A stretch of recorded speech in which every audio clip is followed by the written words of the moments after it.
moi je suis Charles Gerdo, je suis directrice marketing chez KPMG France. Alors KPMG, pour ceux qui ne connaissent pas, je vais vous faire grâce de tous les chiffres, mais on a 3 métiers principaux qui sont l'audit, le conseil et le tax and legal. Voilà. Et donc en fait notre objectif, c'est vraiment d'accompagner les dirigeants des grands comptes et des ETI dans leur transformation.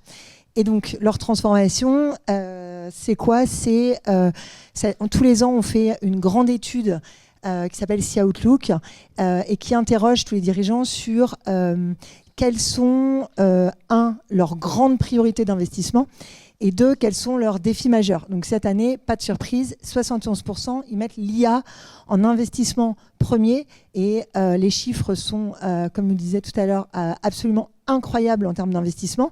Et leur plus grand défi, et là ça fait du coup le lien avec l'humain, pour 77%, c'est comment ils vont réussir à embarquer leur main-d'œuvre, comment ils vont réussir à embarquer toutes leurs équipes dans ce sujet, parce que finalement, ils voient bien aujourd'hui que les outils, ça avance, ça évolue, et la présentation tout à l'heure nous l'a bien montré que voilà, ça avance très très rapidement, mais finalement, le critère qu'il faut réussir à faire bouger, c'est nous tous, les humains, comment est-ce qu'on réussit à embarquer l'ensemble de nos équipes. Du coup, voilà, je voulais humblement vous montrer comment nous, on s'y est pris au niveau de la direction marketing de chez KPMG. Au départ, on avait vraiment une philosophie qui est basée sur 3 piliers, qui était on ne voulait pas de feuille de route figée. On ne voulait pas se mettre dans une dynamique de où est-ce qu'on veut être à 3 mois, à 6 mois, à 1 an, etc. On voulait rester hyper agile en se disant en fait, il y a trop de facteurs qui bougent tout le temps. La technologie, par exemple, faut y aller. Si demain, il y a un train qui est un petit peu plus performant, c'est pas grave. Au moins, on aura pris la Micheline et on prendra le TER et on prendra le TGV derrière, mais au moins, on n'est pas resté sur le quai. L'appétence de chacune des personnes de l'équipe, les priorités, les projets, voilà, tout ça fait que c'est tellement mouvant qu'on voulait se donner la possibilité de réorienter en fait notre stratégie en permanence. Le deuxième pilier, c'était vraiment qu'on voyait l'IA comme un copilote. En fait, on s'est vite rendu compte qu'il y avait effectivement beaucoup de gains en termes de productivité, mais il y avait aussi des nouveaux usages qui apparaissaient, une perte de temps sur un certain nombre de sujets, et que du coup, toute la partie confiance, vérification, transparence, etc., c'était prioritaire. Nous, on ne peut pas se permettre de mettre un Macron qui a une tête qui n'est pas Macron sur le côté. Donc, il y avait vraiment tout un système de validation à mettre en place. Et du coup, l'IA vient vraiment augmenter chacun des humains et absolument pas prendre sa place. Et collectif, pourquoi collectif ? Parce que, alors ça, pour le coup, c'était vraiment mon ambition, c'est que je voulais vraiment emmener tous les membres de l'équipe. Je voulais pas laisser quelqu'un sur le carreau, je voulais vraiment que ce soit collectif et je voulais que tout le monde monte à bord. Et donc, comment on fait pour qu'il n'y ait pas que les early adopters et ceux qui sont méga motivés, on n'a même pas besoin de les motiver, hop, ils sont déjà à fond sur tous les outils. Voilà, nous, on voulait vraiment embarquer tout le monde, quoi. Donc, là, c'est juste une petite parenthèse, mais si vous avez l'occasion d'aller à cette conférence, quand j'ai entendu, c'est Samuel Gollet qui a créé ça, et ça a vraiment fait tilt chez moi parce que je l'ai vu après, mais je trouve que ça résume absolument parfaitement la philosophie dans laquelle j'étais, qui est que c'est vraiment la synergie de 3 intelligences qui permet d'avancer. L'intelligence artificielle, évidemment, il y a IB biologique, donc c'est l'humain, c'est nous tous, et l'intelligence IC collaborative, parce qu'en fait, finalement, si on veut que l'ensemble du département, l'ensemble de la direction, l'ensemble de l'entreprise y aille, c'est pas chacun individuellement, mais c'est bien la dynamique collective qui va se mettre en route. Du coup, comment concrètement, de manière hyper pragmatique, comment on s'y est pris ? On s'y est pris en 3 phases. On a commencé à peu près il y a 18 mois et la direction, c'est à peu près une 60aine de personnes. Donc ça vous donne un peu le périmètre. On a démarré vraiment par une phase de sensibilisation, d'acculturation. L'objectif était vraiment de désacraliser parce que je ne sais pas si c'est partout pareil, mais en tout cas, chez moi, il y a vraiment une peur, quoi. Il y avait énormément de freins à lever.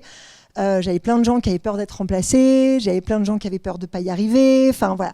Donc, il y a eu toute une phase d'abord d'onboarding pour leur... voilà, je ne peux pas dire mieux que désacraliser cette IA qui n'était qu'un outil et que finalement, quand on y va, ça paraît waouh, et puis finalement quand on y va, bah voilà, on rentre dedans petit à petit, et voilà. Donc on a mis en place beaucoup. D'ailleurs, le Hub Institute est venu nous voir. Brainsonic aussi est venu faire des formations. On a fait des formations au début assez générales sur des thématiques type comment prompter, type comment respecter le RGPD. On est chez KPMG quand même, faut pas rigoler, mais voilà, donc très général. Et puis après, on s'est vite rendu compte que les gens, ils repartaient, puis ils faisaient waouh, ils faisaient entre guillemets un peu mumuse avec l'outil, puis finalement ils repartaient dans leur quotidien. Et du coup, on a mis en place des formations beaucoup plus affinitaires avec chacun de leurs métiers. Donc la formation pour le CRM, pour la data quality, pour les réseaux sociaux, pour les communiqués de presse, enfin voilà, donc des toutes petites formations comme ça, avec à chaque fois 2 parties, je découvre, et dans une deuxième partie, j'expérimente. Et ça les a comme ça un peu petit à petit obligés à monter sur l'ensemble des sujets, et voilà. Donc ça, c'était la première phase. La deuxième phase, ça a été le IC, donc le collaboratif. C'est-à-dire que du coup, tout le monde y avait trouvé son intérêt, et donc tout le monde commençait dans chacune des équipes à monter à bord, à construire un peu ses prompts, ses GPT, etc. Mais il y avait un besoin d'être un peu plus en mode collaboratif et de partager, de pouvoir se challenger, etc. Moi, j'aimais bien dire à cette époque-là qu'on essayait de se mettre un peu en mode open source, quoi. Donc, comment est-ce qu'on collabore, etc. Donc, on a créé des bibliothèques où tout le monde y mettait ses prompts. On a créé des share files où chacun pouvait aller mettre ses affaires. Tout le monde pouvait prendre ce que les autres avaient fait, tout le monde pouvait critiquer positivement, proposer une amélioration, etc. Et c'est à ce moment-là que il y a eu des prompts entre guillemets officiels qui avaient été testés par tout le monde, plein de GPT qui ont été mis à disposition. Enfin voilà, donc on a vraiment structuré cette démarche collective. Et puis après, le hasard je disais tout à l'heure que c'est un peu cette agilité qu'on avait voulu conserver. Le hasard de la vie a fait nous, on a une Content Factory qui est gérée par l'IA. Et en fait, on travaillait avec notre service informatique et on voulait l'upgrader. Et en fait, le service informatique nous a répondu, mais en fait, maintenant, avec tous les outils IA, limite, vous avez intérêt à vous le faire vous-même, à recréer en fait votre propre Content Factory, plutôt que de passer par nous, service informatique, qu'allons vous développer quelque chose, etc. Du coup, on l'a fait, on y est allé, et c'est comme ça qu'on a découvert 2 outils, que ce soit Notion et Make, et qu'on a mis un premier pas dans l'automatisation. Et alors là, un nouveau monde s'est ouvert à nous. La possibilité que toutes les choses qu'on fait comme ça régulièrement, sans même plus s'en rendre compte, mais qu'on fait plein de fois par jour, par semaine, etc., on pouvait tout automatiser. Donc, alors là, on est rentré dans une espèce de période complètement folle. Tout le monde voulait automatiser tout. Enfin, je veux dire, voilà. Et alors nous, comme je vous disais tout à l'heure, au départ, on avait fait le choix de ne pas avoir des équipes et des personnes qui étaient dédiées à l'IA. On voulait vraiment emmener tout le monde. Et on n'avait pas des budgets à la Trump on n'avait pas fait de levée de fonds, et donc fallait que tout ça s'insère en fait dans notre feuille de route, et du coup au départ on avait dit à tout le monde, bon alors réfléchissez à ce que vous pourriez automatiser. Et alors là, j'ai reçu, je vous dis même pas, une quantité de mails avec des listes longues comme mon bras de tout ce qu'ils voulaient automatiser. On s'est dit, bon, en fait, c'est pas comme ça qu'on va falloir y aller. On va on va prendre le sujet différemment. Et donc, finalement, on a organisé une demi-journée où, pareil, par équipe, on leur a demandé de réfléchir à s'ils devaient automatiser un truc, qu'est-ce qu'ils automatiseraient, quelle était leur priorité et comment eux ils l'automatiseraient. Et on les a fait rentrer, on les a formés à MEC, enfin voilà. Et du coup, après, chacune de ces équipes a créé sa propre automatisation. Donc déjà, ça les a obligés à rentrer dans les outils, ça leur a permis de voir la force un peu du propos. Et après, et surtout, ça m'a permis à moi de ne pas devoir automatiser pour tout le monde, puisque chacun se prenait un peu par la main. Donc voilà, aujourd'hui on a 50 à peu près scénarios d'automatisation qui ont été posés. Il y en a à peu près la moitié qui ont été mis en place. On n'est pas à 25% de gains parce que comme je disais tout à l'heure, en fait nous on a vu apparaître quand même d'autres choses en termes de vérification, en termes de, apparaître, et du coup on est à peu près entre 15 et 20 à peu près en termes de gain de temps et de productivité. Voilà. Du coup aujourd'hui, en fait, à chaque fois, c'est un mode automatique. À chaque fois qu'on a une nouvelle idée, on se dit, ok, j'ai besoin de l'IA, super, je le formalise, ok, super. Et est-ce que ça mérite que je l'automatise ou pas? Et si je l'automatise, je l'automatise. Voilà. Mais donc c'est devenu une espèce d'automatisme pour chacune des personnes.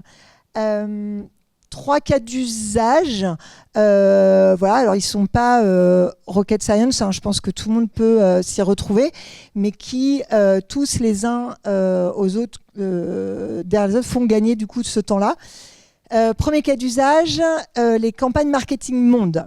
Alors nous, on a un marketing au niveau du global qui crée en fait des contenus, puisqu'on est surtout du marketing de contenu, et après qui le diffuse à l'ensemble des 177 pays de KPMG. Et en fait, à chaque fois qu'on reçoit un contenu, il faut le traduire, faut trouver l'angle par lequel on va le mettre sur le marché, parce que forcément, que les pain points des clients français ne sont pas les pain points des clients américains. Donc voilà, quel est l'angle de communication par lequel on va le promouvoir. Après, on en fait un exec summary. On crée les posts réseaux sociaux, les emailing. On en fait une infographie, etc., etc. Donc tout ça, ça prend du temps. Aujourd'hui, on a fait les prompts à chaque étape. Et on a fait un outil d'automatisation. Et donc, du coup, tac, tac, tac, on appuie sur un bouton, ça s'automatise et tout se fait automatiquement. Donc, évidemment, à chaque étape, il y a des phases de validation, de vérification. Mais par contre, ça se fait voilà, en un clic. Et on a retravaillé il y a un an notre tone of voice parce que voilà, c'est beaucoup de publications et en fait on avait un sujet d'alignement de l'ensemble de nos contenus et donc on a voulu faire en sorte que tout le monde respecte en fait ce qu'on a appelé les règles des 5 C, c'est les 5 choses à absolument suivre quand on prend la parole et qu'on s'appelle KPMG, donc pour l'ensemble de nos contenus. Et du coup, hop, on a pris notre automatisation, on l'a changé, on a rajouté un petit GPT que tous les contenus qui en sortent doivent suivre notre outil des 5C. Et du coup, tous nos contenus ont été switchés avec ce tone of voice. Voilà. Donc ça, c'est le premier cas d'usage. Deuxième cas d'usage, c'est au niveau de la data quality dans notre CRM. Ou plutôt le tri de nos leads. En fait, on a un certain nombre de SQL de leads qui arrivent via des formulaires sur kpmg.fr et on a une agence externe qui trie ces leads, les qualifie et les renvoie aux associés concernés en fonction de l'expertise que ça demande. Et donc tout ça a été fait par voilà, un être humain qui... Voilà. On a, pareil, créé sur la base de mots qu'on retrouvait en permanence dans toutes ces demandes, eh bien, on a trié tous ces leads en catégories, des leads RH, des leads business, des leads dédiés pour les demandes de nos clients TPE-ME. Et en fait, dès que la demande est faite par le client, dans les 5 minutes, l'IA l'analyse, ça se fait en mode pareil automatique, et ça détermine dans quelle catégorie ça va, et ça envoie. Du coup, ça nous a permis d'être beaucoup plus réactifs auprès de nos clients et de réduire assez drastiquement notre coût chez notre prestataire, parce que du coup, lui, au départ, il n'était là que pour trier les leads business. Et donc, voilà, donc ça nous a permis de passer à l'étape d'après. Et après, la transcription de podcasts. Nous, on fait beaucoup de podcasts. On a une radio qui s'appelle Radio KPMG. Aujourd'hui, à chaque fois qu'il y a une émission qui est faite, elle est transcrite automatiquement. Elle est traduite dans plusieurs langues. Elle est retravaillée en termes de wording pour être SEO-friendly.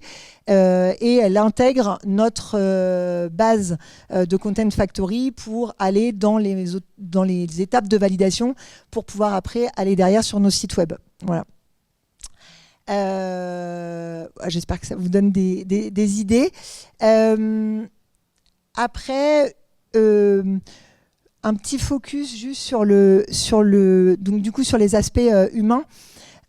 Pour que tout ça fonctionne, on s'est quand même rendu compte qu'il fallait je les appelais les early adopters tout à l'heure, mais qu'il fallait qu'il y en ait un par équipe, on va dire, pour être le représentant. Donc on a mis en place une communauté des champions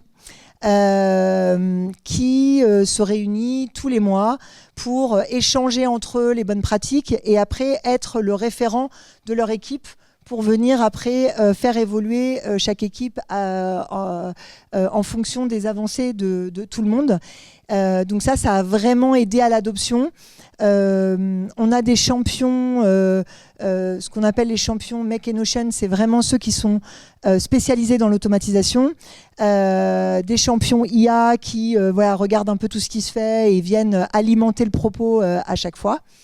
Et puis, on a mis en place tout un système de communication, etc., pour que tout ça se parle avec des newsletters régulières en interne. Alors, la newsletter, c'est un mail qui permet à tout le monde de partager avec chacune des personnes ou chacun des champions qui se prend en vidéo pour expliquer qu'est-ce qu'il a automatisé la semaine dernière, comment est-ce qu'il a fait, qu'est-ce qu'il a gagné, quel outil il a découvert, etc. Et par ce petit système-là de partage d'informations porté par les champions, et du coup, on a réussi à embarquer l'ensemble de la communauté. Et je dirais maintenant que l'étape d'après, notre challenge d'après, c'est comment on embarque les nouvelles personnes qui arrivent dans l'équipe. Et donc, encore une fois, ce système de champions et de communication nous aide bien. Mais on voit que c'est un peu la prochaine étape, quoi. Voilà.